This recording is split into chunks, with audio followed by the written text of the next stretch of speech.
Hi everyone, I've been getting tons of messages for family-friendly meals, especially for the 9 days in the Jewish calendar in the month of Av. So here they are. I hope you enjoy them and I hope it provides you loads of inspiration.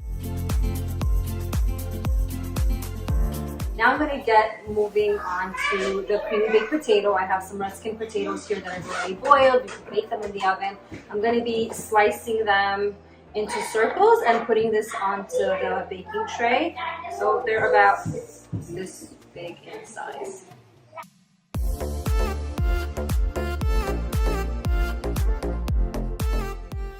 Okay, now it's time to make the Alfredo sauce. So into a pan here, I have 2 tablespoons of butter with 2 tablespoons of oil. That's just to prevent the butter from browning.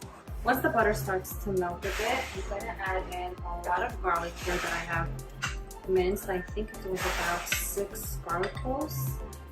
The more garlic you add, the tastier it is. But if you don't like so much garlic, definitely scale it back to the amount that you like and prefer in your family. Once it starts to smell like really, really delicious, you could start adding in your mushrooms.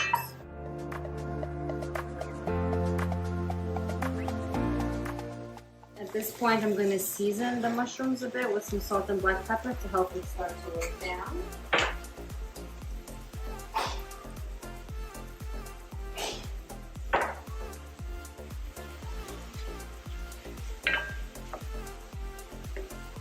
At this point, the garlic and the mushrooms have started to wilt down a bit. I'm gonna add in heavy cream, just enough so that I could, cover all of my potatoes.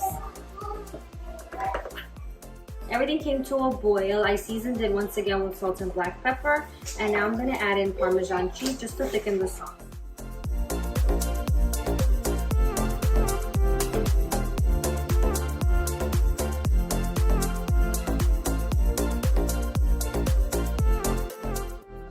Now basically this is all ready to just put over the top of the potatoes, and we're going to cover it with cheese and bake it.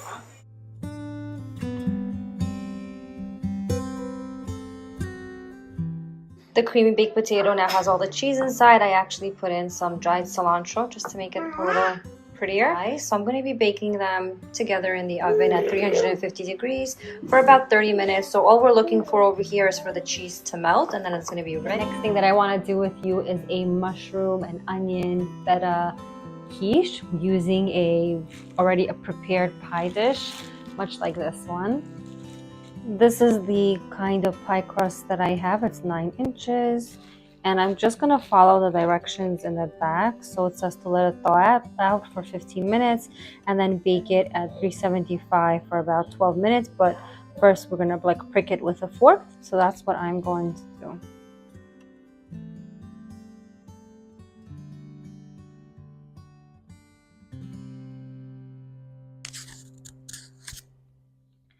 Into the pot here, while the dough is getting cooked, I'm going to be making our filling. So I'm going to be adding in about 2 tablespoons of avocado oil, and I've already chopped up some onions, mushrooms, and spinach.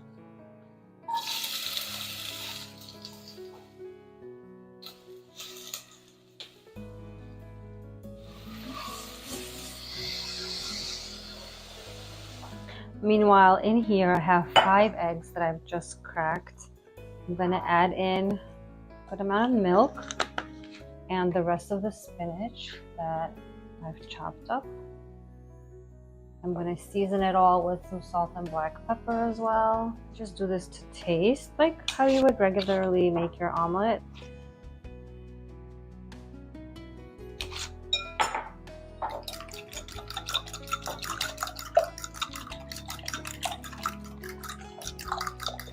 This component is done, the veggies are cooking, and all I have to do now is assemble it and add the feta cheese over the top. Okay, now the pie crust is ready and out of the oven. I'm going to put the warm veggies into the omelet. I'm going to mix everything in and pour it into the crust. So 5 eggs was just enough. And because I didn't add the spinach into the warm vegetables, so they're really keeping their shape beautifully. And right over the top, I'm gonna take some feta cheese and just sprinkle it on, and it's gonna melt, and it's just gonna be gooey and absolutely delicious.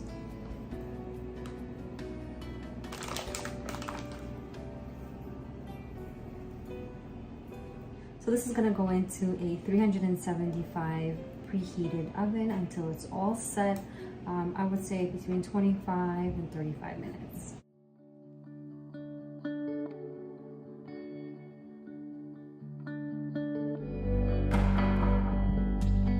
Today on the menu, I really wanted to have some French onion soup, and I'm always amazed that my kids actually love this soup.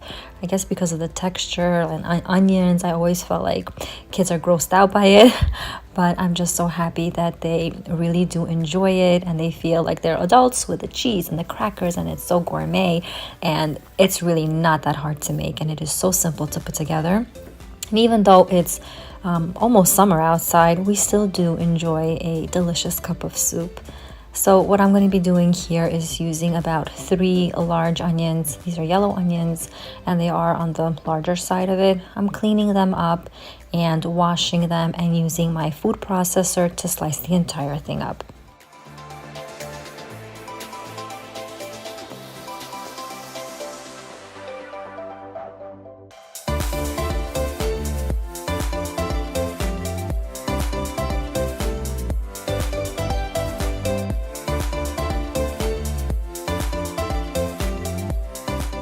I always used to use a mandolin slicer to do the slicing for my French onion soup, but my food processor actually comes with a slicer, and you can adjust the thickness of it, which is so pretty cool, and it does the job in seconds, which is always nice to have some time-saving equipment in your house. So this is definitely my go-to, my favorite. I will have this linked in my description box in my Amazon storefront if you guys are interested. Now that all of the onions are sliced up nicely, I'm going to be putting it into my Dutch oven. I have about 2 tablespoons of oil with about 2 tablespoons of butter in the pot that I'm melting, and adding in all of the onions.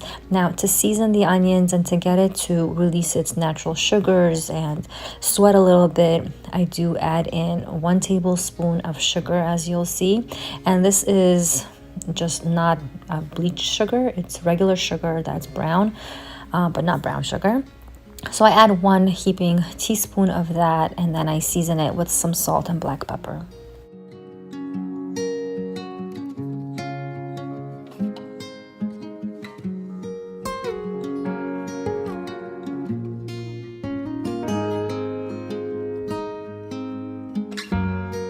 Every 5 minutes or so, I just mix the onions around, and you're going to get this deep brown color to your onions when they're finished sauteing. I then add in 3 cloves of minced garlic, give everything a good mix, and now to thicken the soup, I'm going to add 1.5 tablespoons of all-purpose flour, and that's just going to make sure that your soup isn't very thin in the end, but has some body to it. I don't always do this, but when I do it, I'm actually very happy that I do it, because it just adds a different, I guess, silkiness to your soup at the very end. So I do definitely recommend you do this.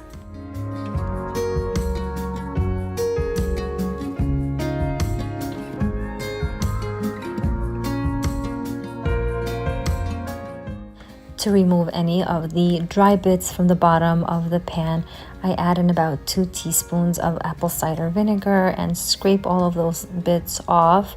And once everything is for the most part scraped off, I add in boiling hot water to the soup.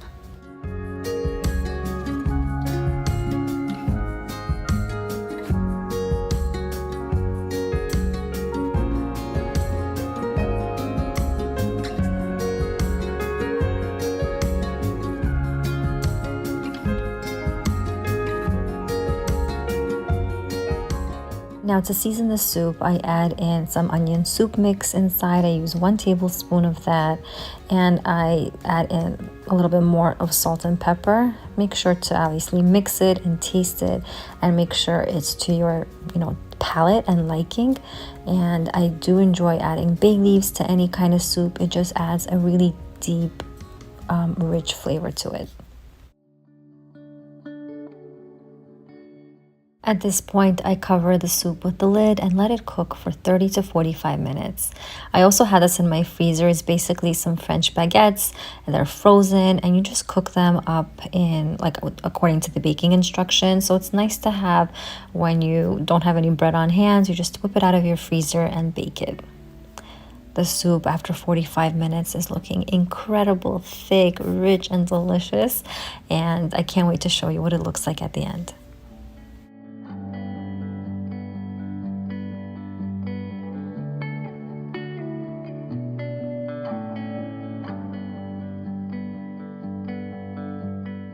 To serve the soup, I place it into an oven-safe ramekin like this one. Make sure to fish out all of the bay leaves so you don't get any surprises. Over the soup, I place about 2 to 3 slices of the toasted baguettes right on top, and then I use some mozzarella cheese. I don't have any other fancy cheese over here, so I'm just using some plain mozzarella cheese, adding that to the top and placing that into my oven. If you don't have any oven-safe ramekins, you can totally do this in a regular like cereal bowl, and you just won't be melting the cheese off in the oven like I'm doing it here, and that's totally fine. This is what it looks like after it's done, after the cheese is done melting in the oven. It looks so good. I just want to dive in through the screen and have a spoonful of this yummy, delicious soup. The cheese becomes ooey and gooey, and the aroma is just amazing. I hope you guys give this recipe a try and let me know how you enjoyed this recipe and how your family enjoyed it. Now I'm gonna make the herb salmon with spicy brown mustard sauce. It's a new recipe, and to do this I need about 6 cloves of garlic with about 1/4 teaspoon of salt and 1/4 teaspoon of black pepper. And then I need to grind this into a paste with a mortar and pestle, but I don't have that, but I have this kind of device that my mom gave me, and I'm basically going to do this until it's all a nice paste.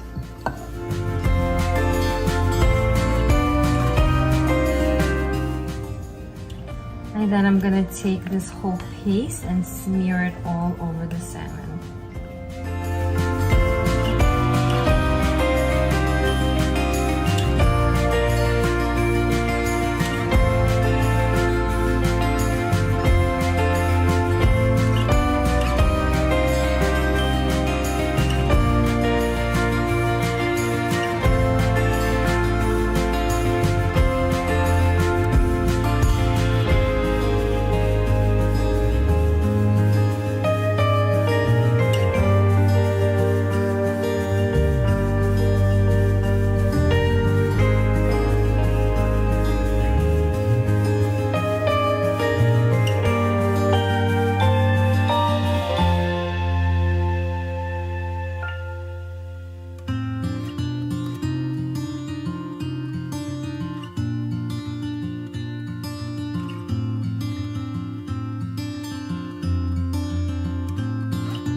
Right before baking, I am going to spray some ham on it. You could also drizzle some oil, just a little bit.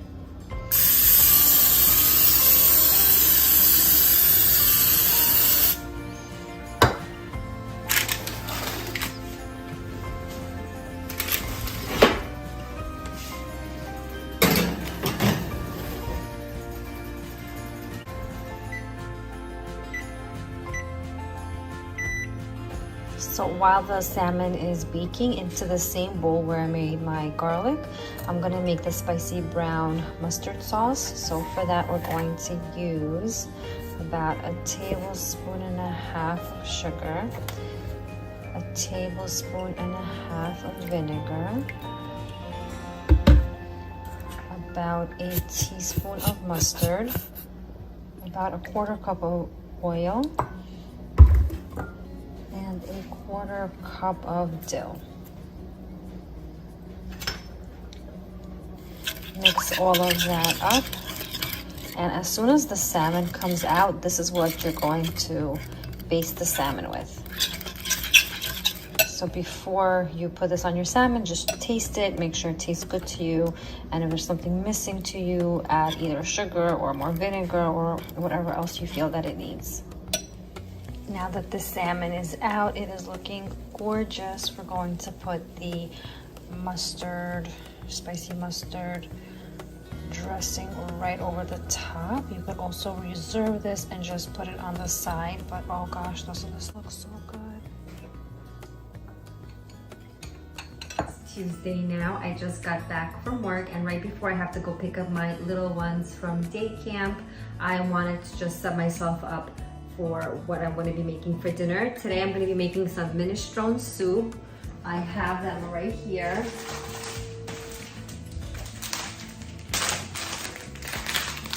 It's super simple, super easy. I could technically just throw these into a pot of water and call it a day, but I want to make it a little bit more heartier, a little bit more healthier. So I'm going to be using an onion, potato, carrot, and celery. I'm going to be cleaning them up, slicing them up, dicing them up. And when I get back from picking the kids up from day camp, I'll put the whole meal together, and it's going to be done like that, which is awesome. To get ahead of the game, I wash and peel all of my veggies before heading out to get the kids so that everything goes smoothly when everyone gets home later on. I know it's probably unusual to see a soup recipe during the summer months, but we tend to enjoy soups all year round. Let me know in the comments if you are like me or if you stay away from anything hot during the summer months.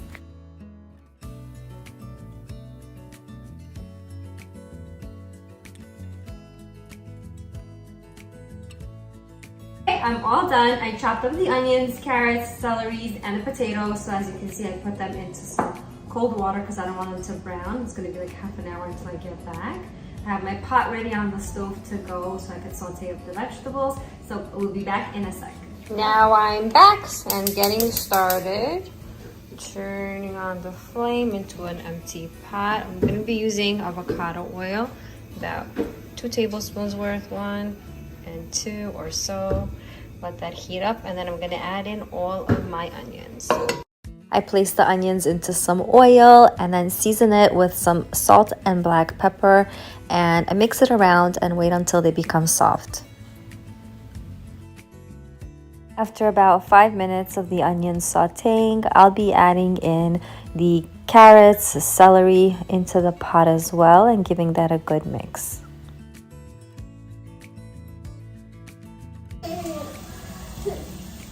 Why is putting that in here? It has to go into the soup. Whoa, we did it. Yay, we did it. Now we have to get some more water. More water? More water into the soup. Okay.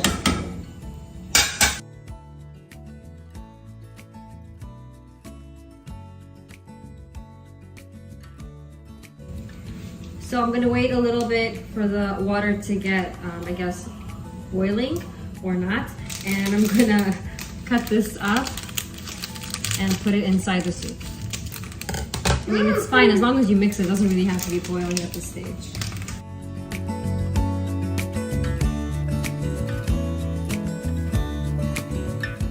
Whoa. Do you like it? No. You know? No. You know. Hmm. Okay. We're gonna check back with it later. Okay. Okay, bye-bye, soup. So I just covered up the lid and I'm gonna let it cook for 45 minutes to an hour or until it's ready, and then dinner is all ready. So it was so simple, came together very quickly, and hopefully the kids will enjoy. Are you gonna enjoy, you think? Yeah. Yeah? Yeah. I did add in a few bay leaves because I just love the flavor that it gives. So I'm just gonna let it continue boiling for now. Now we're back in the kitchen and making a new dinner. I'll be making penne alla vodka with a salad minus the vodka. I never find that penne alla vodka really needs the vodka. It never really adds anything to it, according to me. Let me know if it's different for you guys, if you really notice the depth of flavor there. but I don't feel it's necessary to make it. So I'll take you along and show you just how I make it. On the stove here, I have a 6-quart pot. I just actually got this from Target. It looks really good. I'll try to link it in the description box in my Amazon storefront. So I already salted the water and I'm waiting for it to boil, and then I'm going to be dropping in the penne. These are the ingredients that I'll be using. I have some heavy cream, some roasted garlic tomato sauce, but that's not necessary. You could use regular canned tomato sauce. And for the seasoning, I have salt, pepper, and oregano with a lot of garlic. I find that it tastes amazing with the more garlic that you use. After the salt water comes to a boil, I'll be adding in 1 pound of penne and cooking it as per the instructions on the box.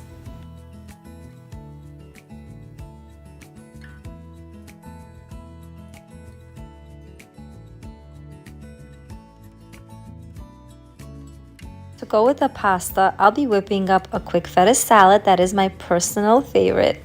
Mommies are always multitasking, cooking and listening and entertaining their kids all at the very same time. It's a simple salad that consists of lettuce, cucumbers, tomatoes, peppers, and topped with feta cheese. And add in just your favorite dressing over the top. The pasta is now fully ready and I'll be draining it with a colander, spilling all of that in there. Once that is all done, I'll be placing the pot back onto the stove and adding in 2 tablespoons of butter.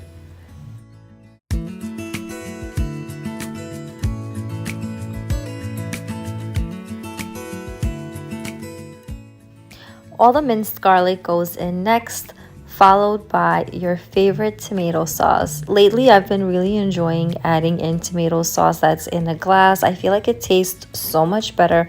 I really want to try to start buying things that are in glass jars instead of the metal cans. I've been noticing a different taste. I don't know about you guys. So I'm going to be placing that in, giving everything a mix. It just smells heavenly with all of that garlic. The seasoning goes in next: salt, black pepper, and oregano. Add in as much or as little as you like. For 1 pound of the penne pasta, I basically used almost the entire bottle of tomato sauce, and then I'll be adding in some heavy cream, and I add about 50% of what I added with the tomato sauce, but I just keep adding until it gets that perfectly pink color, until it looks right to me.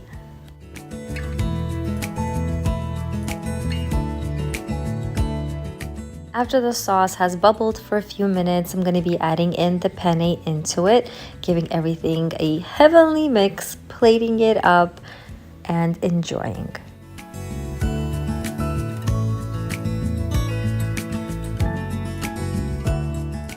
In the background there on the kitchen island, the kids are doing some summer homework, and if you'd like to see a full night routine, I do have a video up and I'll link it in the description box below for you to see the full picture of what our nights look like. This pasta tastes even better with some Parmesan cheese sprinkled over the top. So dinner is served. They're eating it up. After they're done with the pasta, they'll have the salad, and I think dinner is a success. They're gobbling it up. So I'll see you tomorrow. Hi everyone, so it's Thursday today and it's going to be a very simple dinner. I'm making a sushi cake.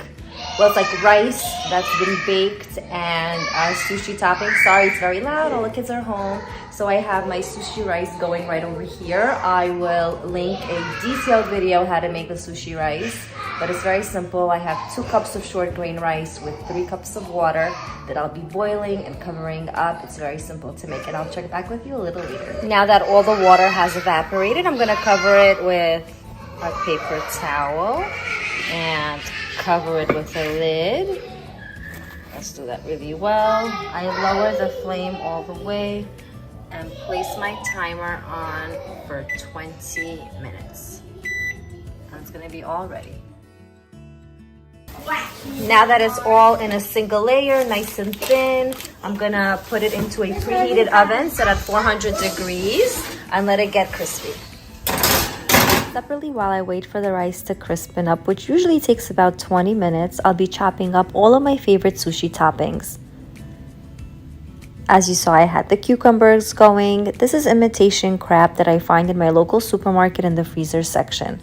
It's not real crab, it's just made out of different types of fish. I'd like to take it between my hands and roll it around until it becomes thready and stringy. I give them a rough chop so that they can easily go on top of the sushi cake.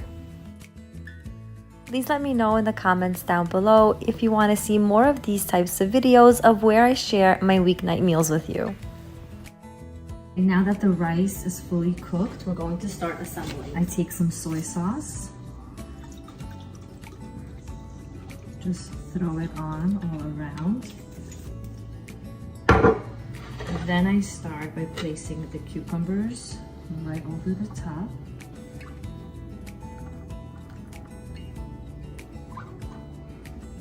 Then take nori sheets and whip it up.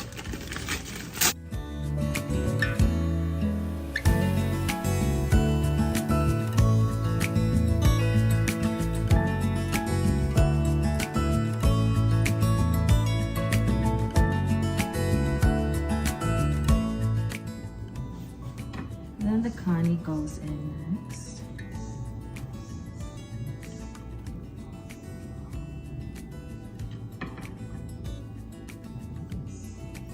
Generous amount of avocado goes on top. I then top it with some soy sauce and teriyaki glaze or teriyaki sauce, whatever you have. I put that right over the top as well.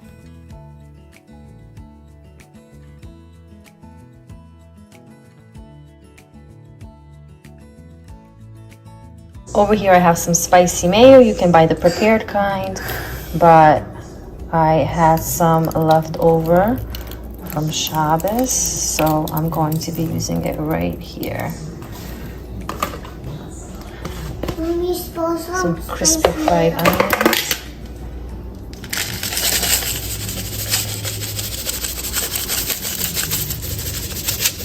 Is it gonna be ready now? How stunning does this look? This is so gorgeous to even entertain with. I was testing out this recipe.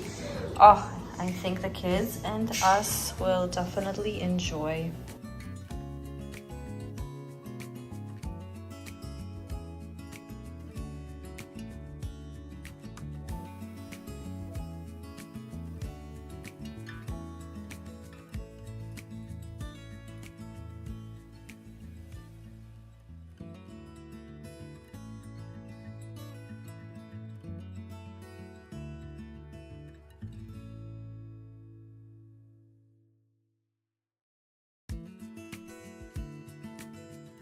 Well, there you go, guys. This is a week of meals in our house. This was, I think, the most favorite. It's just gorgeous, such a cute presentation. So I hope you guys all enjoyed this video, and if you did, I would so appreciate it if you would give me a big thumbs up. And I'll see you all next time. Happy prepping from our family to Yes!